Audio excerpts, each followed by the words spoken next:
Assalamualaikum. Halo anak-anak pintar. Apa kabar kalian hari ini? Alhamdulillah, luar biasa, selalu ceria. Pak Warta kembali menjumpai kalian di video pembelajaran secara online. Bagi kalian yang belum subscribe, jangan lupa tekan dulu tombol subscribe-nya ya. Jangan lupa juga like, share, dan komen videonya ya. Untuk memulai materi kita kali ini, mari sejenak memanjatkan doa kehadirat Allah Subhanahu wa Ta'ala, Tuhan yang Maha Esa. Semoga kita diberikan ilmu yang bermanfaat. Berdoa dipersilahkan.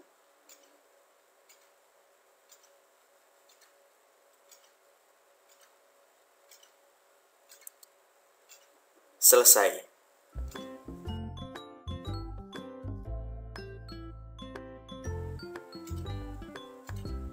Hari ini kita akan mempelajari materi mengenai bagian-bagian tubuh hewan dan fungsinya.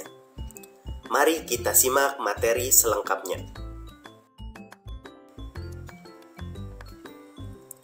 Rumah Edo banyak ditumbuhi beraneka ragam pohon, banyak serangga dan burung yang berdatangan. Suatu hari, ketika Edo sedang asik melihat burung-burung tersebut, tiba-tiba Edo dikagetkan oleh suara seekor burung yang terjatuh tidak jauh dari pohon. Edo menghampirinya. Ternyata burung itu adalah burung merpati yang mengalami luka pada sayapnya. Edo menduga burung merpati itu terkena tembakan pemburu. Edo merawatnya dengan kasih sayang. Sambil merawat, Edo mengamati bagian-bagian tubuh burung yang terluka.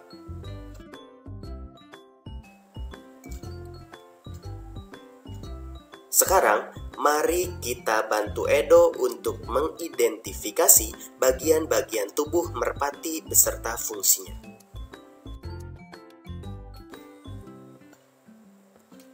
Bagian-bagian tubuh merpati.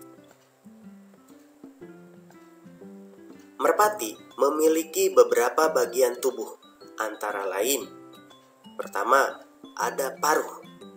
Paruh berfungsi untuk mematuk makanan. Yang kedua, ada mata. Apa fungsinya? Mata berfungsi untuk melihat. Lalu ada sayap. Fungsinya untuk bergerak atau untuk terbang.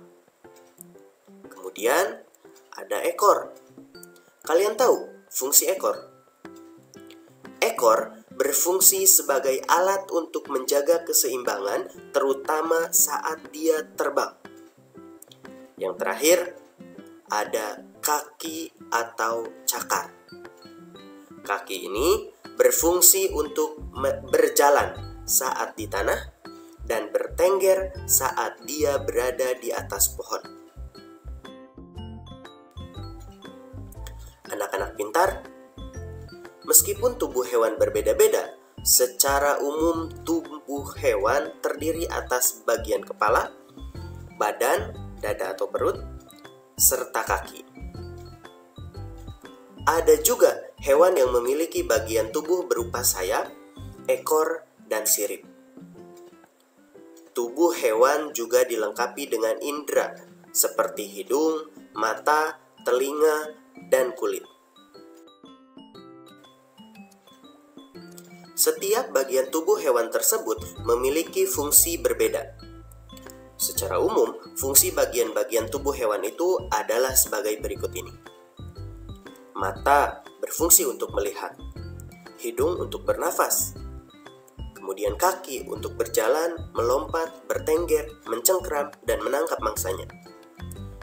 Telinga untuk mendengar, lalu perut untuk mencerna makanan, sayap untuk terbang, sirip untuk berenang, dan ekor untuk menjaga keseimbangan tubuh. Tahukah kalian kalau bentuk bagian-bagian tubuh hewan itu berbeda-beda? Bentuk bagian-bagian tubuh hewan disesuaikan dengan makanan serta tempat hidupnya. Anak-anak pintar, Apakah kalian tahu kalau bentuk paruh burung itu berbeda-beda? Bentuk paruh burung berbeda-beda sesuai dengan jenis makanannya masing-masing. Berikut ini adalah beberapa bentuk paruh burung dan unggas. Pertama, ada paruh burung yang bentuknya kokoh dan melengkung ke bawah. Bentuk paruh ini dimiliki oleh burung-burung pemakan daging seperti burung elang dan raja wali. Selanjutnya, ada paruh burung yang pendek dan sedikit lancip. Paruh ini dimiliki oleh burung-burung pemakan biji-bijian seperti burung pipit dan merpati. Berikutnya, ada paruh burung yang bentuknya panjang dan lancip. Bentuk paruh ini dimiliki oleh burung-burung penghisap madu, contohnya burung kolibri. Dan yang terakhir, ada paruh burung yang agak sedikit panjang dan lebar. Paruh ini dimiliki oleh burung pemakan ikan, seperti burung bangau dan pelikan. Selain bentuk paruh yang beragam, ternyata bentuk kaki burung pun berbeda-beda. Hal tersebut disesuaikan dengan fungsi serta tempat hidup dari burung tersebut. Berikut ini adalah bentuk-bentuk kaki burung dan unggas. Pertama, ada kaki burung yang terbagi menjadi dua, dan keduanya sama kokoh seperti pada burung kakatua. Hal ini berfungsi sebagai alat untuk memanjat dan juga untuk memegang makanannya. Kedua, ada kaki unggas yang bentuknya kecil, sedikit kuat, dengan 3 jari ke depan dan 1 ke belakang. Hal ini berfungsi untuk mengais makanan, seperti pada kaki ayam.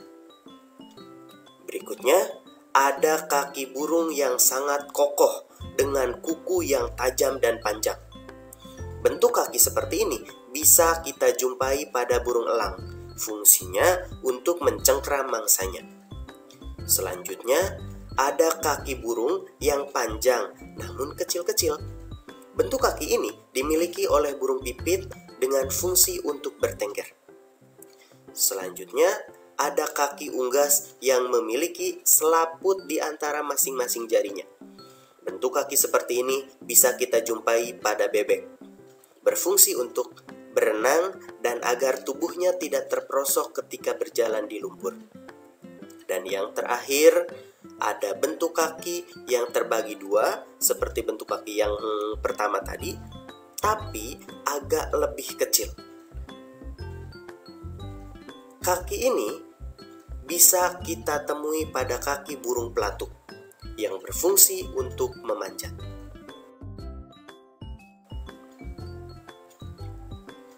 Selain itu, hewan juga mempunyai alat reproduksi untuk berkembang biak. Secara umum, perkembangbiakan hewan dilakukan dengan 3 cara, yaitu yang pertama, dengan cara melahirkan atau disebut dengan vivivar. Yang kedua, dengan cara bertelur atau ovivar. Dan yang ketiga, dengan cara bertelur sekaligus melahirkan atau ovovivipar. Berikut ini adalah contoh hewan yang melahirkan atau kita kenal dengan sebutan vivipar, hewan vivipar. Hewan apa saja itu? Yang pertama, sapi, kemudian kucing, kuda, lumba-lumba, dan paus. Hewan-hewan yang melahirkan adalah hewan-hewan yang memiliki kelenjar air susu atau disebut dengan hewan mamalia. Sekarang ada contoh hewan yang bertelur atau disebut sebagai hewan ovivar. Hewan apa saja itu? Ada bebek, katak, ayam, dan ular. Sekarang ada contoh hewan yang bertelur sekaligus juga melahirkan. atau kita kenal dengan sebutan hewan ovovivipar. Hewan apa saja itu? Yang pertama, hiu. Kemudian ada platypus. Kemudian kuda laut, kadal, bunglon, dan yang terakhir ikan pari. Hewan-hewan ovovivipar ini mereka bertelur. Setelah itu, kemudian mereka menyimpan kembali telur-telur tersebut di dalam tubuhnya untuk dirami. Kemudian, setelah menetas, barulah mereka keluarkan anak-anak tersebut dari dalam tubuhnya. Khusus platypus, sesungguhnya berkembang biak dengan cara ovipar. Artinya dia itu bertelur, layaknya seperti kelas burung dan unggas. Tetapi platypus cukup aneh dan unik, di mana platypus mempunyai kelenjar susu dan punya kebiasaan untuk menyusui bayi-bayinya setelah menetas, layaknya mamalia.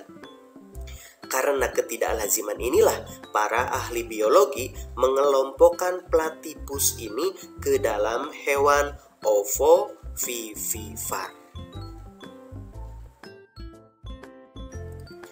Saatnya mengerjakan tugas. Jawablah pertanyaan-pertanyaan berikut dengan benar. Nomor 1. Pada sela-sela jari itik terdapat selaput. Apa fungsi dari selaput tersebut? Nomor 2. Berilah 3 contoh hewan yang berkembang biak dengan cara ovovivipar, artinya bertelur sekaligus melahirkan. 3. Sebutkan 4 bagian tubuh ikan. Yang keempat, apa fungsi sayap pada burung merpati? Anak-anak pintar, pada pembelajaran sebelumnya kalian telah belajar membuat pertanyaan yang baik untuk melakukan wawancara. Apakah kalian masih ingat dengan adik Simba? Apa itu adik Simba? Adik Simba adalah singkatan dari beberapa kata tanya, yaitu apa, di mana, kapan, siapa, mengapa, dan bagaimana. Apa digunakan untuk menanyakan benda.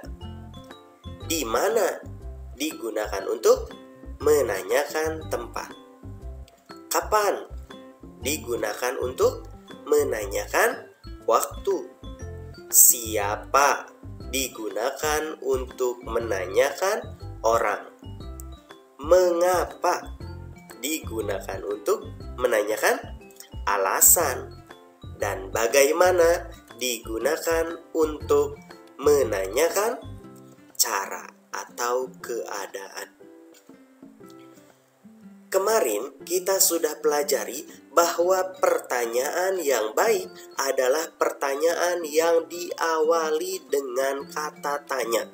Nah, kata tanya inilah yang biasa digunakan untuk membuat sebuah pertanyaan.